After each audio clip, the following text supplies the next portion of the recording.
तमाम कबूतरबाज भाइयों को मेरी तरफ से अस्सलाम वालेकुम। उम्मीद करता हूँ कि सब दोस्त खैरियत से होंगे।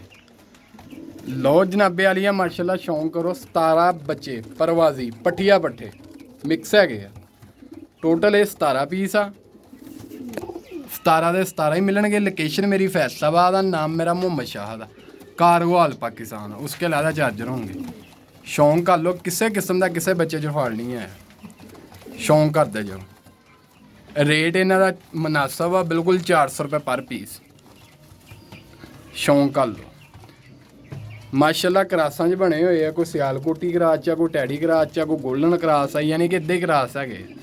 आ गोल्डन बच्चा एक लाल परी बच्चा इन्हों च।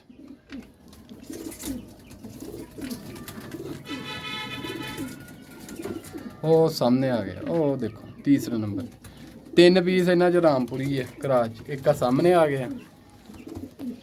एक पीस पाली साइड ते एक आ पीस। शौक कर लो।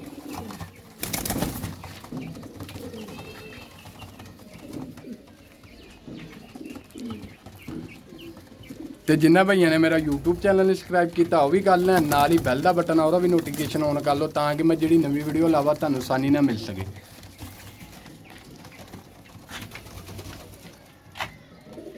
17 के 17 मिलने। लोकेशन मेरी फैसलाबाद है। तो नंबर मेरा 0312 25 408।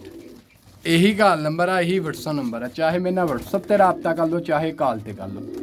जिस भरा की समझ हो मेरे परिंदे वो मेरे नाल रबता कर लो।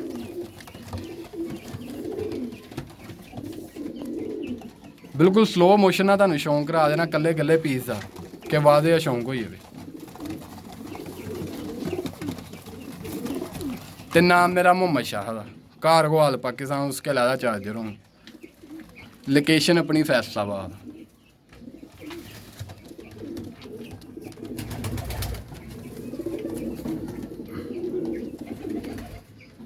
उम्मीद करता कि भरावां ने शौक कर लिया होना। अल्लाह खैर करे। इंशाल्लाह फिर तुहाडी खिदमत च दोबारा हाज़र होऊंगा। इजाज़त चाहता हूँ। ओके जी अल्लाह।